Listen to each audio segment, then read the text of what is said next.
Oke, assalamualaikum warahmatullahi wabarakatuh. Anak-anak, hari ini kita akan belajar tentang proses pernafasan manusia.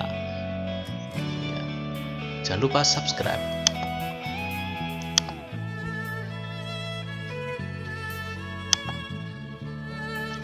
Oke, sebelum kita pelajari prosesnya, kita harus tahu urutan dulu pernafasan manusia. Ada kaitannya seperti pembelajaran yang kemarin terakhir, yaitu alat-alat yang digunakan dalam pernafasan manusia. Jadi udara masuk ke rongga hidung, kemudian masuk ke faring, terus ke laring, trakea, bronkus, bronkiolus, dan berakhir di alveolus. Di alveolus sendiri di sini ini berisi pembuluh, berisi gelembung-gelembung yang di dalamnya ada pembuluh darah. Pembuluh darah sudah jelas isinya darah. Ada dua darah di sini ya, yang pembuluh yang biru ini namanya pembuluh arteri pulmonaris. Ya, pembuluh arteri pulmonaris ini berisi darah kotor. Darah kotor itu mengandung karbon dioksida. Sedangkan yang merah adalah vena pulmonaris atau vena paru-paru. Ini fungsinya untuk mengedarkan oksigen. Ini karena darahnya merah, warnanya merah itu ibaratnya berdarah besi, kaya akan oksigen. Nah di sini oksigen yang masuk diserap oleh darah, kemudian darah yang mengandung CO2 itu CO2-nya dilepas. Oke, jadilah CO2-nya itu lewat bronkiolus, bronkus, trakea, laring, faring, terus keluar lewat mulut. Keluar lewat, nah itu prosesnya. Jadi oksigen masuk melalui hidung, faring, laring, trakea, bronkus, bronkiolus, kemudian alveolus. Oksigennya diikat, kemudian CO2-nya dilepas oleh darah melalui alveolus, kemudian masuk lagi ke bronkiolus, bronkus, trakea, laring, terus rongga mulut, kemudian CO2-nya keluar. Nah, itu urutan pernafasan manusia. Kemudian tahap pernafasannya, Pak. Tahap pernafasan manusia itu ada dua. Yang pertama, inspirasi. Inspirasi apa, Pak? Inspirasi itu proses menghirup udara. Menghirup udara sudah jelas, yang kita perlukan yaitu O2 atau oksigen. Kemudian tahap pernafasan yang selanjutnya yaitu ekspirasi. Ekspirasi itu membuang nafas. Yang dibuang apa, Pak? Sudah jelas, karbon dioksida atau CO2. Nah, ini sisa-sisa metabolisme. Ini bahan untuk metabolisme, ini sisanya ini kita buang. Nah, kalian perhatikan ini gambar ini ya. Inhale itu inspirasi, exhale itu ekspirasi. Ya, perhatikan inhale. Pada saat inhale itu paru-paru udaranya kan masuk.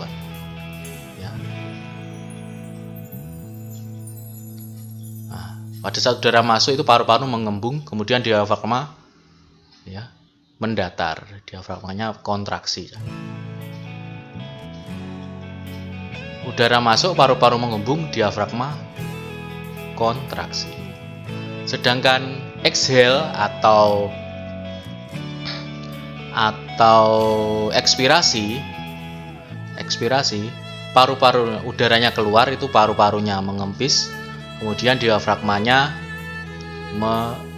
berrelaksasi, mengembung. Inhale, exhale, ekspirasi, inspirasi, ekspirasi, udara keluar, inspirasi. Oke, lebih jelasnya lagi seperti ini. Nah, ini realitanya seperti ini. Gambar realistisnya. Ya, ini otot diafragma ya. Jadi sangat membantu sekali dalam pernafasan. Yang mendorong paru-paru dan udara keluar dan masuk itu ya saat diafragmanya mengangkat ke atas, itu oksigennya udaranya keluar. Ini ekspirasi, inspirasi. Ekspirasi, paru-parunya nyempis, inspirasi, paru-parunya mengembang. Ekspirasi, udara keluar, inspirasi, udara masuk. Nah, ekspirasi, diafragma relaksasi, inspirasi, diafragma kontraksi. Perlu kan ketahui apa kontraksi? Kontraksi itu istilahnya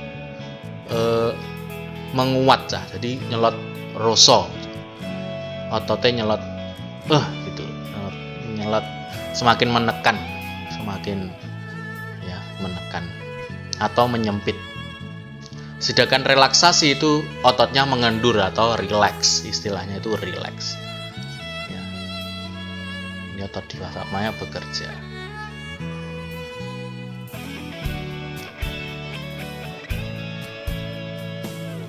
Oke. Sekarang kita bahas jenis pernafasan, ya. Jenis-jenis pernafasan yang terjadi tadi, ya, bersama dengan tadi. Ada dua jenis pernafasan. Yang pertama, pernafasan dada. Pernafasan dada ini yang alat bantu pernafasan yang paling utama, yaitu otot tulang rusuk, otot antar tulang rusuk. Ya, otot antar tulang rusuk. Jadi ketika udara masuk, itu tulang rusuk terangkat karena adanya kontraksi otot antar tulang rusuk. Nah, kemudian akhirnya rongga dadanya membesar, jadi udara paru-parunya bisa menampung udara. Ini saat udara keluar, tulang rusuk turun karena otot interkosta berelaksasi. Jadi otot interkosta itu ya otot tulang rusuk itu. Kemudian volume rongga dadanya mengecil. Jadi pernafasan dada itu menggunakan bantuan otot tulang rusuk. Pernafasan dada. Oke. Kemudian pernafasan yang kedua yaitu pernafasan perut. Ya, beda dengan pernafasan dada. Pernafasan perut itu menggunakan otot perut atas, ya, seperti tadi, yaitu apa? Otot diafragma. Yang paling banyak bekerja pada otot perut. Ini biasanya digunakan oleh olahragawan atau olahragawan untuk lari biasanya. Olahragawan atau penyanyi biasanya. Penyanyi kalau pengen suaranya itu besar, suaranya itu panjang, itu pakai pernafasan perut. Ya, jadi saat udaranya masuk, otot diafragma kontraksi. Seperti tadi ini diafragma ototnya itu berkontraksi.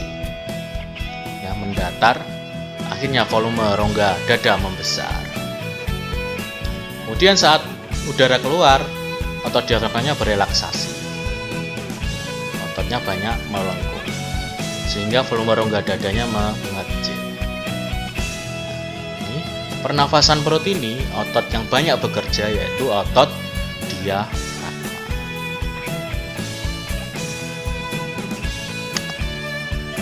Oke, untuk tugas kalian hari ini, ada dua pertanyaan yang perlu kalian uraikan. Ya. Yang pertama, jelaskan dua tahap pernafasan manusia. Nah, tadi ada dua tahap, yaitu inspirasi dan ekspirasi. Itu kalian jelaskan. Ya, kalau kalian belum paham, silakan di rewind video lagi, ya, di preview. Ya. Kemudian yang kedua, sama, jelaskan dua jenis pernafasan manusia. Jadi pernafasan manusia ada pernafasan dada dan pernafasan perut. Itu kalian jelaskan. Ya. Semakin jelas, semakin bagus. Oke. Silahkan di pause dulu untuk menulis soalnya. Next. Ya. Oke, itu saja pembelajaran hari ini tentang materi IPA anak-anak, ya. Ada kurang lebihnya mohon maaf. Akhirul kalam.